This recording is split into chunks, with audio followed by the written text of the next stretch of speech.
everyone, and welcome back to our Golden 20s podcast. My name is Sadie, and I'm joined by my co-host Tegan. Hi. And her cat Maud. Maud is here. She's with us. Perfect. Oh my god, I'm so glad she meowed to the mic. Anyways, we are here to talk all about starting and hosting a book club. I know a book club was something we mentioned in last week's episode as a fun, budget-friendly summer activity. We've also talked about book clubs as a great way to meet new friends, and just, I don't know, a good way to keep in touch, I guess, with so many friends as you go through your 20s. So that's what we're going to take a deep dive into today. We're going to cover why you should start a book club, how you can go about starting your own book club or join an existing book club.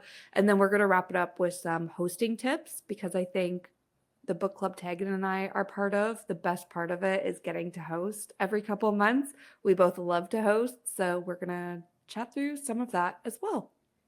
Yeah, definitely. I think if we kick off with some of the whys on why you should start or join a book club, one of my big whys and my favorite thing is that it gives you the opportunity to host without it being like a dinner party where you then have to buy food for a bunch of people, or a party where you're I have to buy booze for a bunch of people and who knows what state my house is going to be in.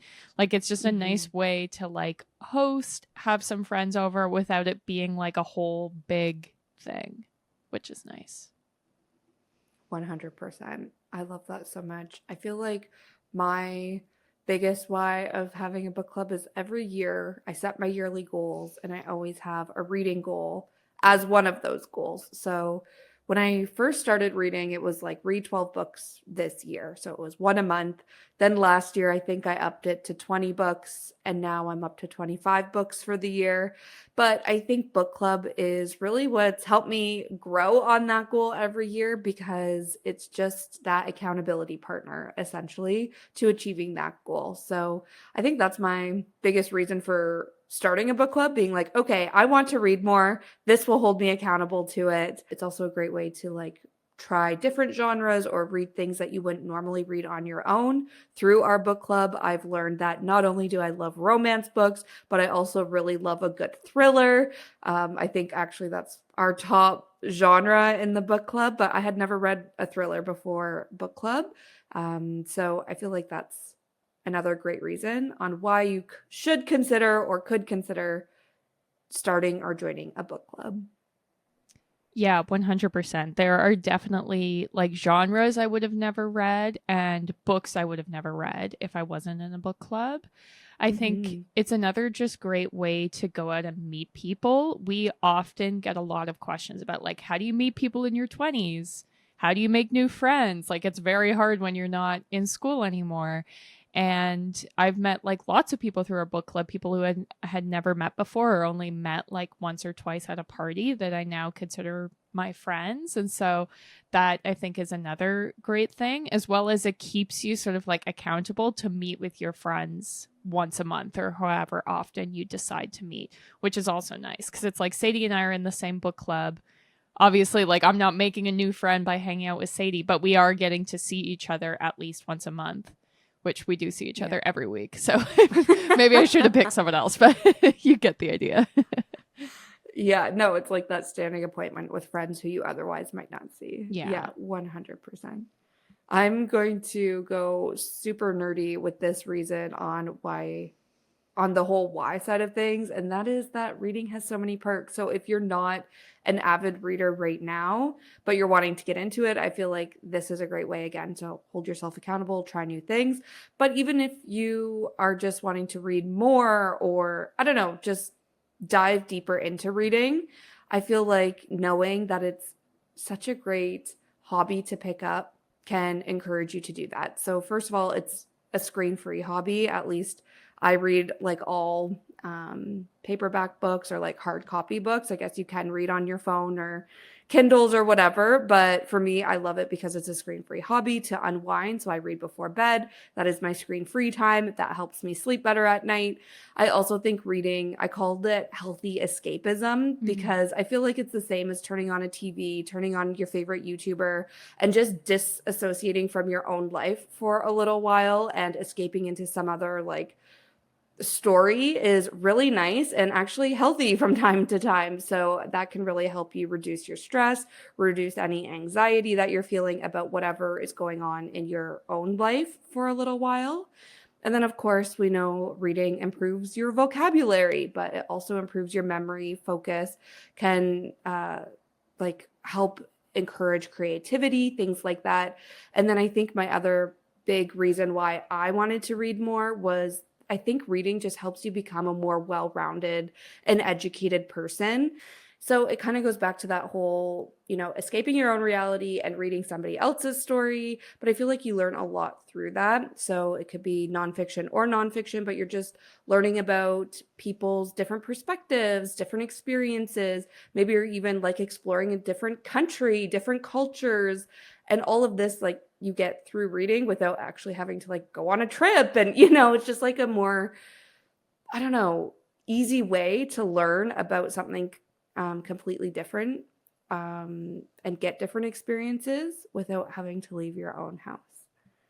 Yeah, definitely. I think one of the biggest things for me once I became a reader was just like how much better my life was to be able to read instead of being on my phone. Because, like, if you've Mm-hmm. been listening to this podcast for a while, you know that I'm like an avid phone user. And I'm just like, it is so nice. I went to get a pedicure yesterday and I was like, I don't even need my phone. I'll just bring my book Mm-hmm. and read. And I was just Yeah. like, see, life is good. This is so much better than me just like doom scrolling Instagram because I have nothing else to do. So I definitely agree with that.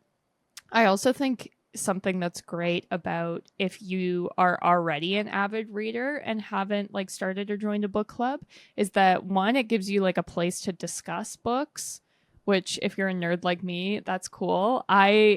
When I got back into reading was surrounded by people who were like, I don't read or like I haven't read since high school. And I was like, who am I supposed to talk to about all my books?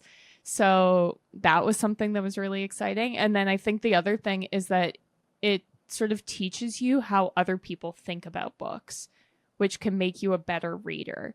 Like, I think that if we looked at our first book club meeting and like our discussion compared to our discussions now, we would all be considered better readers. Like, we're all like more critical thinkers when it comes to reading, and obviously like the more you read the better a reader you become and you start to like understand things more. So that's another sort of cool part of it.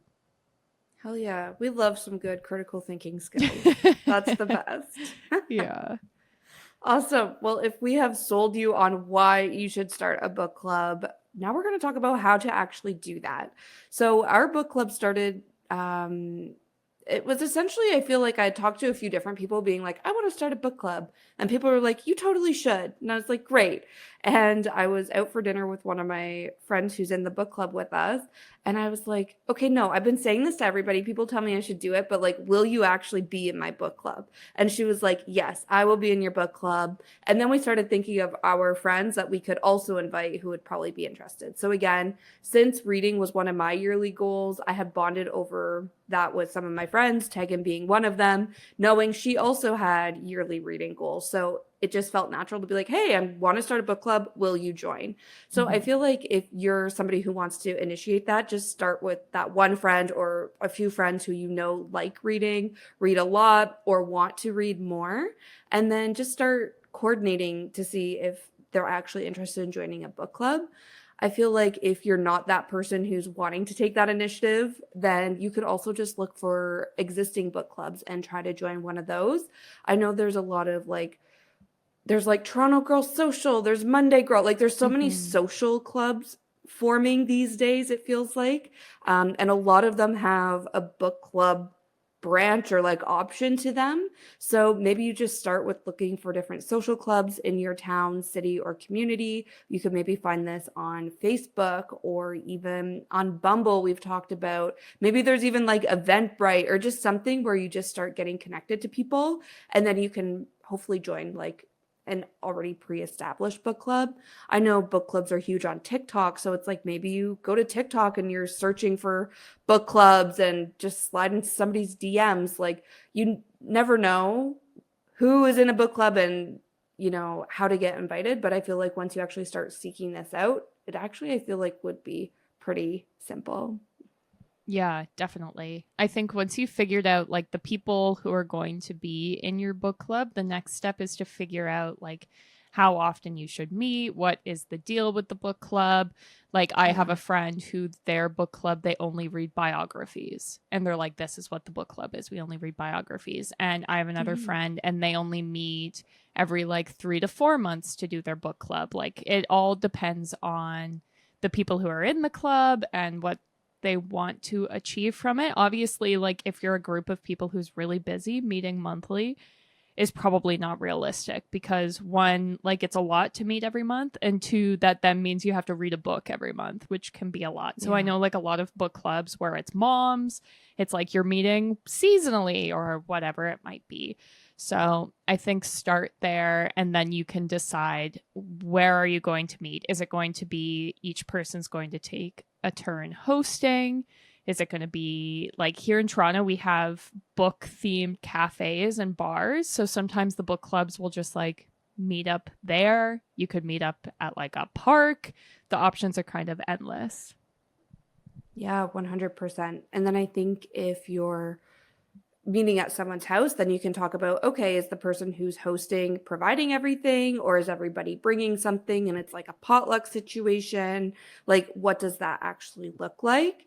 And then I think even further to this, and maybe this is like complicating things, but it is something to just keep in mind. But think about how you feel and if you want to set any guidelines around, can people come if they haven't finished the book? And I feel like we've run into that a few times in our book club, but Mm. it doesn't maybe have to be like a hard yes or no, but it's just like if you come and you haven't finished the book, like don't expect us to cater the conversation to not have any spoilers, like just set some expectations and guidelines around that. You could also set some guidelines around how do you feel about non-book related discussion. To be honest, our book club, we spend like 10 minutes talking about the book and like 3 hours talking about life. However, if Mhm. you're an avid booker, if you're an avid reader joining a book club, you might be annoyed with that and be like, no, I am here to like deep dive into this book for 3 hours. I don't care how your work day went. So Yeah. maybe just like set some guidelines around that. And then I think another big one, going back to your point, Tag, about if you're meeting monthly, that's a book a month, like that's a lot. Maybe you also want to set some guidelines around how long these books are. Like, for instance, this month's book in our book club, um, the girl was like, oh, I want to read this book. And we're like, okay, sure. Then we looked it up. We're like, that's 600 pages. That is not happening in Yeah. May or June, whatever month it is. Yeah. Like, it is too long. So maybe you also set some guidelines around that. And like you said, Tag, are you open to all genres? Is it just biographies, just fiction, just nonfiction? Like, or is it just kind of loosey goosey and that go with the flow type energy? Yeah, definitely. And then I think as far as like when you are getting to the hosting, which we're going to break down into more details, but you can also decide, is the person who hosting also the person who's leading the discussion? Because I know some book clubs, it's like the person is hosting, they're just hosting, and then there's someone else who's in charge of leading the discussion. So it is kind of up to you how in depth you want to go with it. Mm-hmm. And I think to that point too, it's how do you select your books? Like for us, whoever's hosting picks the book that we're going to read. But I know other book clubs, they all suggest ideas and then they vote on it. Or maybe you do Mhm. just like a random generator, like you all contribute ideas and then it's just randomly picked which one you actually read. So also think about how you want to do that as well. And then if it is one of those like random generators or a voting tool, like seek out resources to help you do that rather than it all falling on one person to coordinate it every single time you meet up. Yeah. Definitely. And then I think from there, you just have to pick when your first date to meet's going to be. I find like we have a somewhat large book club where it's Yeah. like I've seen larger, but I've seen smaller. And so it is sometimes difficult to coordinate a date where everyone's available, especially in the summer when people are like traveling. So it can be good to kind of give some options. I know some girls have like done spreadsheets in the past and be like, fill out what days you want to come and that sort of thing. But then you just pick your date, text the group chat, and go from there. Yeah, good call in the group chat. Actually, that's something I didn't even think of until you said it, but having a group chat to coordinate all of this definitely helps. If Yes. that's WhatsApp, we're so lucky. It's like the only requirement to be in our group book club is that you have an iPhone so we can like iMessage. Yes. But maybe it's Facebook Messenger, like whatever it is. Create that group chat so you can, yeah, coordinate what you're reading, where you're meeting, who's hosting, and all of those details. Definitely. Great. Awesome. Shall we dive into hosting tips? Yes, let's do it. I think where I wanted to start was around probably piggybacking off like your first meetup and maybe not everybody knowing each other. If you're inviting your friends and then their friends are inviting their friends, you're going to get a group of people where it's like, okay, great, I know you kind of, I don't know you at all. So I feel like it's could be a good idea to have some sort of like icebreaker game to get to know each other, at least for the first meeting, but maybe this is something you do for the first couple minutes of every book club meeting, until you feel like you're all best friends. But I feel like the first ever book club meetup I hosted, and I'm pretty sure Tag only you and one other girl came. Yeah. But I had, and I knew you guys pretty well, and you guys didn't know each other super well, so I don't remember even if I asked these questions, but I just had like book related questions I wanted to ask for this kind of icebreaker. So it's like, what is your favorite childhood book? What's your favorite book of all time? What genre do you typically read? You know, just to Mhm. like, again, break the ice.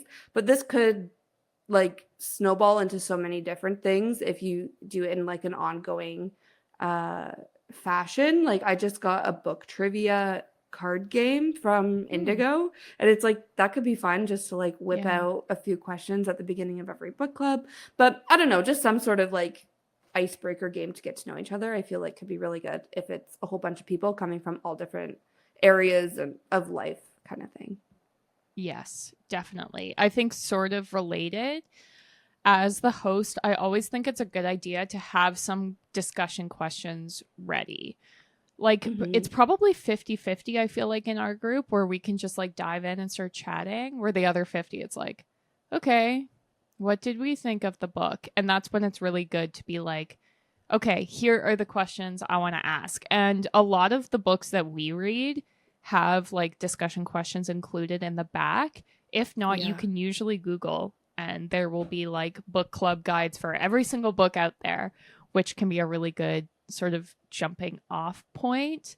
And we also like to sometimes ask the same questions. Like, there's one girl in our book club who always hates the main character. So, without fail, we'll ask her, like, did you hate this character? And, like, we always ask, what was your star rating and things like that. So, you could also have it that you ask the same questions every single month to make it a little bit easier on the host.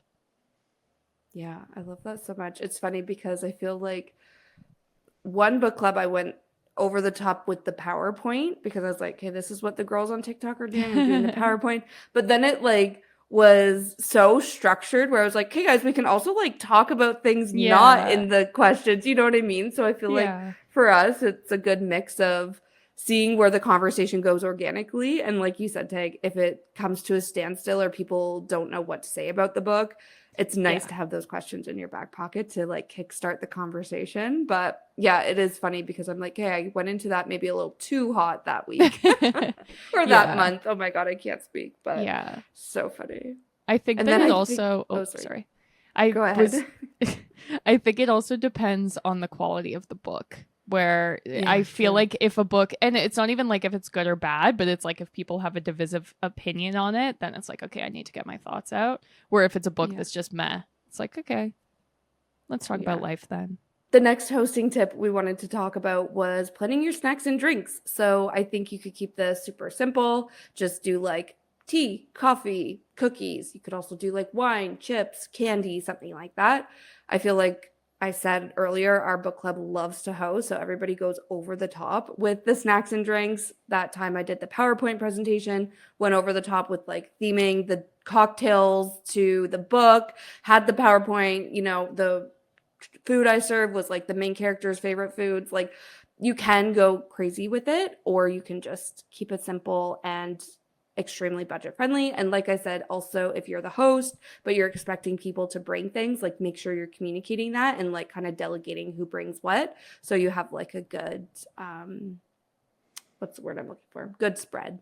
Yeah, definitely. I think the one main thing when hosting, which seems obvious, but also I feel like is something that you might forget, is to make sure you have room for everyone to sit. Like you're going to be there for a while. So this is also like we live in Toronto. Everyone's living in tiny apartments. So it's like your little couch might work good for you and your roommate, but you might have to like bring in some extra chairs to get all the girls seated. And then I also think it's nice to like set the vibes, get a playlist going. Pretty much every book, if you look it up on Spotify, there will be a playlist for it. So it's like set the mood, get the playlist going, get the vibes going. If you're like lighting a candle, whatever it is, just make it like a cozy, nice room to be in for a couple hours.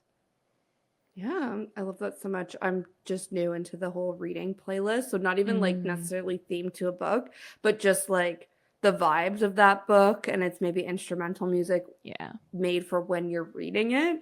I think that's just so elite, like top tier. Yeah, I'm all about that. Great. Okay, well, I think that's where we'll leave it for this week. Thanks so much for listening. We put out a new episode every single Tuesday, so make sure you're following and subscribe to us so you see when those new episodes drop. We also release them a day early on Patreon, completely ad-free. So if that is something interesting to you, definitely check that out. We have it linked in our show notes. You can also follow us on social media. We are at our Golden 20s on almost all the platforms. That's everything for this week. Thanks for listening. See you next Tuesday. Bye.